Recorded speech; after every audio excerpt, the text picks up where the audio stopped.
갑자기 내게 나타나준 너 난 아무 말도 할 수가 없었지 첫눈에 반한다는 이야기가 Hi friends, எல்லாருக்கும் வணக்கம். Welcome back to lovely Tamil channel. So இன்றைக்கி வந்து நான் உங்களோட ஒரு 2 நாள் vlog தான் ஷேர் பண்ணிக்க போகிறேன். நிறைய வந்து நம்ம கிச்சன் மேக் ஓவர் ஸ்டார்ட் பண்ணிட்டோம். அதோட ஸ்டார்டிங்லாம் நடக்க ஆரம்பிச்சிருச்சு. ஸோ அதெல்லாம் ஷேர் பண்ணிக்க போகிறேன். இன்றைக்கி வந்து ஃபஸ்ட் டே வந்து நம்ம ஒரு நேமிங் செரமனி ஃபங்க்ஷனுக்கு போயிருந்தோம். ஸோ அங்கே எடுத்த கொஞ்சம் கிளிப்பிங்ஸ் தான். ஸோ அண்ணா வந்து நம்மக்கிட்ட எடுத்த மெட்டீரியலை ஷர்ட் தைச்சு போட்டிருந்தாங்க. அதான் ஷேர் பண்ணிட்டுருந்தேன். ஹாய் என்னாவும் என்னாவும் இந்த மாதிரி அரிய தத்துவம்லாம் நீங்கள் எங்கள் ஃபேமிலியில் மட்டும்தான் கேட்க முடியும். ஸோ எப்பயும் போல் எல்லோரும் கலாட்டா பண்ணிக்கிட்டு இருந்தாங்க. ஸோ நம்ம லியான் குட்டி அன்றைக்கி வந்து கொஞ்சம் டயர்டாக இருந்தார். அவர் தூங்குற நேரத்தில் வந்து இங்கே கூட்டிகிட்டு வந்ததுனால கொஞ்சம் டயர்டாக இருந்தார். அண்ணா அண்ணி எல்லாம் அங்கே இருந்தாங்க. நம்ம எப்போ நம்ம வீட்டு ஃபங்க்ஷனுங்களில் எதுக்காவது போனாலும் ஐஸ்கிரீம் வச்சுருந்தாங்கன்னா எல்லாரும் தெரியாமல் ஃபஸ்ட்டே ஆத்தாவோட ஹேண்ட்பேக் ஃபுல்லாக ஐஸ்கிரீம் தான் இருந்துச்சு. ஐஸ்கிரீம் எடுத்துகிட்டு வந்து எல்லோரும் உட்காந்து சாப்பிட்டுட்டு இருந்தோம். அங்கே அந்த ஸ்டேஜ்லாம் ரெடி பண்ணுவாங்கள்ல, அதெல்லாம் ரெடி பண்ணிகிட்டு இருந்தாங்க. ஸோ அதெல்லாம் சாப்பிட்டுட்டு அதெல்லாம் முடிச்சுட்டு அப்படியே வீட்டுக்கு வந்தாச்சு. ஸோ வீட்டில் வந்து நம்ம கார்த்திகா சேனல் கார்த்தி டியர் குட்டிமா வந்து வீடியோ அப்லோட் பண்ணியிருப்பாங்க. ஷர்வினோட பர்த்டேக்கு அவங்களோட ஸ்கூல் கிளாஸ் பசங்க எல்லாருக்குமே ஒரு 50 பேருக்கு 45 பேருக்கு 50 பேருக்கா வந்து கிஃப்ட் ஹேம்பர் ரெடி பண்ணி தர சொல்லியிருந்தாங்க. ஸோ என்னென்ன அப்படின்னு ஷேர் பண்ணதுக்கப்புறம் அதுலேருந்து செலக்ட் பண்ணியிருந்தாங்க. ஸோ அதெல்லாம் ஒரு ஜிப்லாக் பவுச்சில் போட்டு பண்ணிகிட்ருக்கோம். And with love RK Sharvin ஒரு ஸ்டிக்கர் பண்ணலாம் அப்படின்னு சொல்லிட்டு அந்த ஸ்டிக்கருக்கு வந்து எல்லாம் ரெடி பண்ணி பிரிண்ட் அவுட் எடுத்துகிட்ருக்கேன். இது வந்து 2-3 நாளாக பண்ணோம் நம்ம. ஸோ இது வந்து முத நாள் வந்து இந்த பிரிண்ட் அவுட்லாம் எடுத்துகிட்டு அதை அந்த பேக்கெட்டில் போட்டு அதை அப்படியே செட் பண்ணிடலாம் அப்படின்னு சொல்லிட்டு செட் பண்ணிக்கிட்டு இருந்தோம்.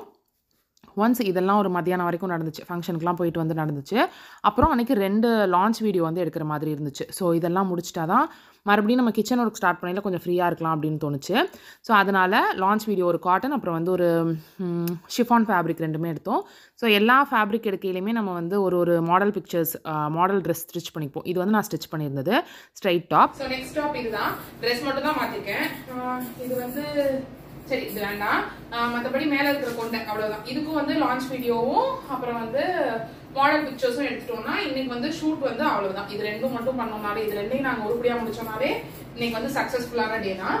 பேங்கிள் வந்து ஜுவல்லரி ஆர்கனைசேஷன் நான் எப்படி பண்ணியிருக்கேன் என்னென்ன பண்ணியிருக்கேன்னு தெரியணும்னா ஒரு கீழே கமெண்ட் பண்ணுங்க. நான் வந்து அழகி தமிழ் மகள் வந்து அப்லோட் பண்ணுறேன். ஸோ ஒரு வழியாக வந்து இதோட ஷூட்டும் முடிச்சாச்சு. வெளியில் வந்து ஒரு மாதிரி ஈவினிங் ஆயிடுச்சு. இன்னொரு மேகமூட்டமாக இருக்குன்னு நம்ம தையலுக்கு வைக்கிற பாக்ஸ் லைட் 2ஐயும் ஓப்பன் பண்ணி வச்சிருக்கோம். அது வேற எக்ஸ்ட்ரா வேர்த்து அப்படியே வேர்த்து வடிகிற மாதிரி இருக்கு.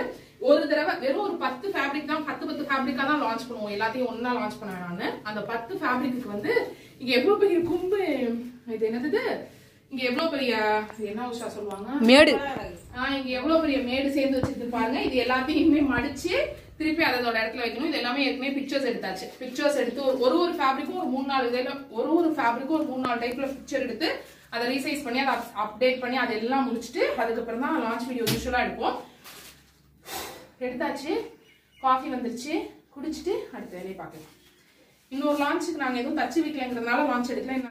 ஸோ அன்றைக்கி அந்த வேலையெல்லாம் தான் போயிருந்துச்சு. இது முத நாள் அம்மாவோட கடைக்கு போயிருக்கிறேன். நான் சேமியா பாக்கெட்னு நினச்சி வாங்கிட்டு வந்தேன். அதனால தான் வெங்காயம்லாம் ஃபஸ்ட்டு நறுக்கிட்டு அதுக்கப்புறம் பார்த்தா அது என்னமோ அரிசி சேவன் போட்டிருந்துச்சு. ஸோ நம்ம நார்மலாக சேமியாவை தாளிப்போம்ல அந்த மாதிரி ஒரு இது தாளிச்சும் அதுக்கப்புறம் அதில் தேங்காய் பூவும் ஜீனியும் போட்டு ஏலக்காயெல்லாம் போட்டு ஒரு இது மாதிரி செஞ்சு 2 வந்து வச்சு சாப்பிட்டேன். ஆக்சுவலாக உப்புமா மட்டும் செய்கிற ஐடியா தான். ஆனால் அதில் செய்யலாம் அப்படின்னு சொல்லி பின்னாடி போட்டிருந்துச்சா உடனே ஆசை வந்துச்சு. ஸோ ஸ்வீட் இது 2மே செஞ்சு சாப்பிட்டேன். ஸோ நெக்ஸ்ட் டே வந்து காலைல ஜிம் போயிட்டு வந்ததுலேருந்து அதோட ரொட்டீன் வந்து ஸ்டார்ட் ஆனிச்சு. ஜிம் போயிட்டு வந்துட்டு இன்றைக்கே பேக் பண்ணிவிடுவோம் அப்படின்னு சொல்லிட்டு நேற்று நம்ம கவரில் போட்டு வச்சுருந்தோம்ல ஷர்வின் குட்டிக்கெல்லாம். ஸோ அது எல்லாத்தையும் ஒரு பெரிய பாக்ஸில் வச்சு பேக் பண்ணிகிட்ருக்கோம். அந்த இடமே ரணகலமாக இருக்குது. ஒரு 2-3 நாளாகவே செம்ம ஒர்க்காக போயிட்டு இருந்துச்சு. ஸோ அதனால் அந்த இடமே ரணகலமாக இருக்குது. இதை முடிச்சுட்டு இன்னையிலேருந்து தான் கிச்சன் வந்து வேலை வந்து ஸ்டார்ட் ஆகுது அப்படின்னு சொல்லியிருந்தாங்க. திடீர்னு வந்து அந்த கீழே இருக்கிற ஷெல்ஃபை உடச்சி எடுக்கிறாங்க அப்படின்னு சொன்னதுக்கப்புறம் வந்து ஒரு நைட்டியை மாட்டிக்கிட்டு வந்து எல்லாத்தையும் எடுத்து நான் உஷா கவுசி எல்லாருமே எடுத்து வச்சோம். ஸோ இந்த 2 ஷெல்ஃபில் தான் நமக்கு வந்து நிறைய ட்ராயர் செட்ஸ் வரப்போகுது. ஸோ அதனால் இதில் 2லேயும் வந்து வீடு கட்டையிலே இருந்த கடப்பாக்கல்னு சொல்லுவாங்களா அதை வந்து வெட்டி எடுக்கிறதுக்காக வரேன்ருந்தாங்க. திடீர்னு சொன்னதுனால ஜஸ்ட் ஒரு ஸ்க்ரீன் மட்டும் எல்லாத்துலேயுமே போட்டு வச்சுருந்தோம். ஆனால் அது நிறைய தூசி படிஞ்சிக்கிட்டே தான் இருக்குது. இன்னும் வேலை ஆரம்பித்து முடிக்கலைங்கிறதுனால ஃபஸ்ட்டு ஒரு மிஷின் மாதிரி ஒரு வட்டை கட்டர் மாதிரி வச்சுருந்தாங்க. அதை வச்சு 2 சைடுமே ஓட்டை போட்டுக்கிட்டாங்க. ஓட்டை மீன்ஸ் 2 சைடுமே அதை வந்து கீறி விட்டுக்கிட்டாங்க.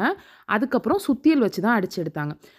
அந்த கடப்பாக்கல்லு கூட விழுந்துரும் போல இருக்கு. ஆனா நம்ம ஒட்டின ஸ்டிக்கர் இருக்குல்ல, அதுதான் விழல. நம்மகிட்ட பெயிண்டர் அண்ணா வந்து எப்பயுமே வர்றவங்க தான். ரொம்ப வருஷமா தெரிஞ்சவங்க. ஸோ அந்த அண்ணா சொன்னாங்க, "ஒரு கேப் விட்டுறக்கூடாது. எல்லாத்துலயும் ஸ்டிக்கர் ஒட்டி வச்சிட வேண்டியது" அப்படின்னு. ஸோ இதெல்லாம் நம்ம சேனல்ல 2018, 19 ஒட்டின ஸ்டிக்கர்ஸ். நம்ம சேனல்ல அப்போ வீடியோஸ் இருக்குது. இந்த ஸ்டிக்கர்ஸ்லாம் ஃபஸ்ட்டு நம்மலாம் தான் வீடியோ போட்டோம் அப்படின்னு நினைக்கிறேன். ஸோ அந்த 2 சைடுமே கரெக்டாக அதை கட் பண்ணி எடுத்துட்டாங்க. எடுத்துட்டு இந்த ஸ்டிக்கர்ஸ் எல்லாம் பிச்சுட்டோம். பெயிண்ட் அடிக்கிறதுக்கு வர்றதுக்கு முன்னாடியே ஸ்டிக்கர்ஸ் எல்லாம் பிச்சு வச்சிட்டோம்னா அவங்களுக்கு கொஞ்சம் ஈஸியாக இருக்கும் அப்படின்னு சொல்லி நினச்சோம். பட் ரொம்ப கஷ்டமாக இருந்துச்சு. ஸ்ட்ரெயிட்டாகவே இருக்கிறதெல்லாம் பெரிய பெரிய ஸ்டிக்கர்ஸாக ஒட்டியிருந்ததெல்லாம் ஒன்றுமே பிரச்சனை இல்லை. ஃபஸ்ட்டு நான் ஒட்டினேன், கிச்சன் தான் ஃபஸ்ட்டு ஒட்டினேங்கிறதுனால அப்போ நிறைய பிட்டாக ஒட்டியிருந்தேன். ஸோ அது பிரிக்க கொஞ்சம் கஷ்டமாக இருந்துச்சு. எல்லாத்தையும்லாம் நாங்கள் பிரிக்கல. அண்ட் நிறைய பேர் இந்த ஸ்டிக்கர் வீடியோவில் இன்றைக்குமே கமெண்ட் பண்ணுறது வந்து இது உரிச்சா பெயிண்ட்டும் வந்துருமா அப்படிங்கிறது தான். நிறைய இடத்துல வந்து எல்லா இடத்துலையும் அப்படியே உறிஞ்சிக்கிட்டு வந்துருச்சுன்னு சொல்ல மாட்டேன். பட் கொஞ்சம் இடத்துல அது வந்து நல்லாவே எடுத்துக்கிட்டு வருது. ஸோ அது வந்து நீங்கள் பார்த்துக்கோங்க. நம்ம இதுக்கு முன்னாடி என்ன பெயிண்ட் அடிச்சிருக்கோம், அது எத்தனை நாள் இருக்குங்கிறத பொறுத்தெல்லாம் மாறுமா என்னன்னு தெரியல. ஸோ அது வந்து கொஞ்சம் டிஃபிகல்ட்டியாக தான் இருந்துச்சு. இந்த ஷெல்ஃபில் ஒட்டியிருக்கிறதெல்லாம் அந்த அண்ணனுங்க வந்து மறுநாள் பெயிண்டர்ஸ் தான் பிரித்தாங்க. எங்களால் அதை வந்து பிரிக்கவே முடியல. கையெல்லாம் வலிக்க ஆரம்பிச்சிருச்சு. ஸோ இதை பாதி பிரிச்சுட்டு இருக்கையிலே நம்ம வந்து இந்த பாத்திரத்தெல்லாம் எடுத்து வச்சிடலாம் அப்படின்னு சொல்லிட்டு இதெல்லாமே எடுத்து வைக்கிறோம். இங்கே எல்லாமே வந்து டோர் வருது. அதுக்கப்புறம் கொஞ்சம் ட்ராஸ் இதெல்லாம் கொஞ்சம் செட்டப் பண்ணி இது பண்ணுற மாதிரி பண்ணிக்கிட்டு இருக்கேன். நான் அதெல்லாம் முடிஞ்சதுக்கப்புறம் உங்களுக்கு தனி வீடியோ வந்து போடுறேன்.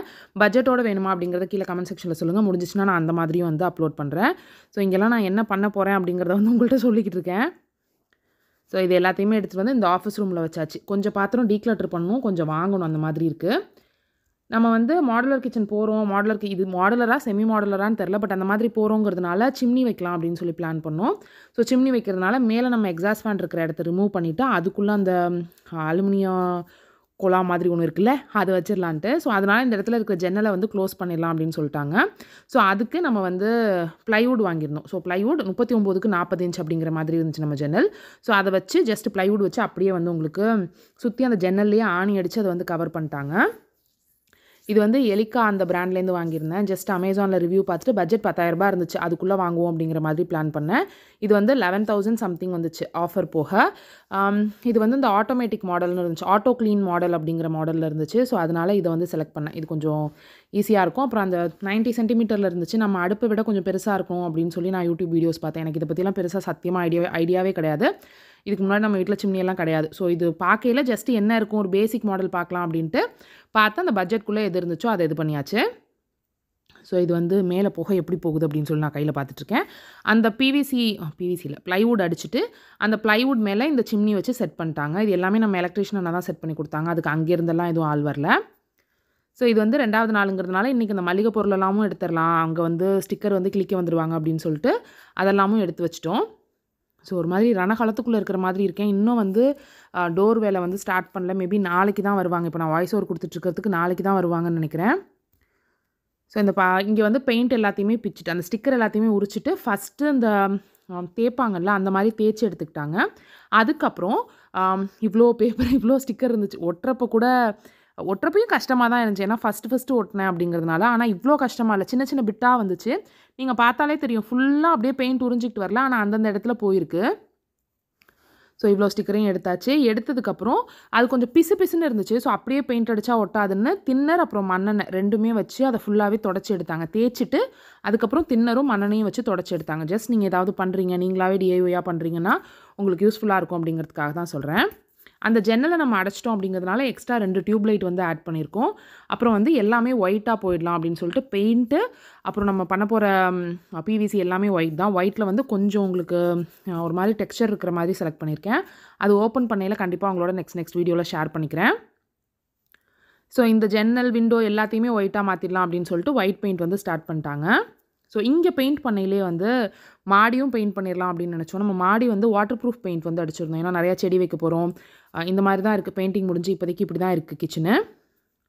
ஸோ இந்த மார்பிளில் இருந்த ப்ளூ ஸ்டிக்கர் எல்லாம் எடுத்துட்டாங்க. அதெல்லாம் இருந்த ஷெல்ஃபே தான். அதுக்கு மேலே டோர் போட போகிறோம், அவ்வளவுதான்.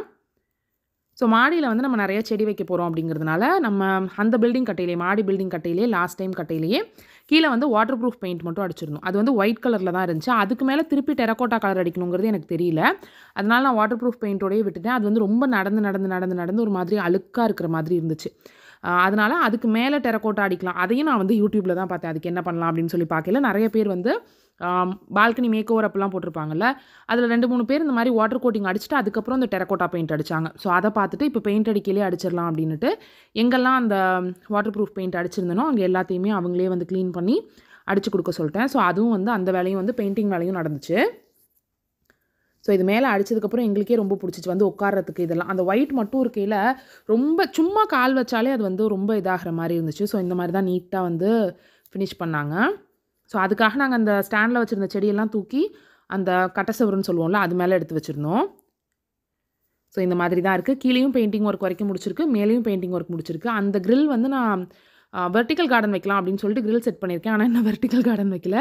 ஸோ அவ்வளோதான் ஃப்ரெண்ட்ஸ், கிச்சன் மேக் ஓவர் வந்து ஸ்டார்ட் ஆகிடுச்சு. ரொம்ப நாள் ஆசை எனக்கு. ஸோ அது வந்து பண்ணுறது ரொம்ப ஹாப்பியாக இருக்குது. ஸோ உங்களுக்கு இந்த வீடியோ பிடிச்சிருக்கும், ஏதாவது சின்ன சின்ன விஷயம் யூஸ்ஃபுல்லாக இருந்திருக்கும் அப்படின்னு நினைக்கிறேன். ஸோ உங்களுக்கு இந்த வீடியோ பிடிச்சிருந்துச்சுன்னா ப்ளீஸ் கீழே கமெண்ட் பண்ணுங்கள் என்ன தோணுச்சு அப்படின்னு. தேங்க்யூ ஸோ மச் ஃபார் வாட்சிங். Have a great day. Bye.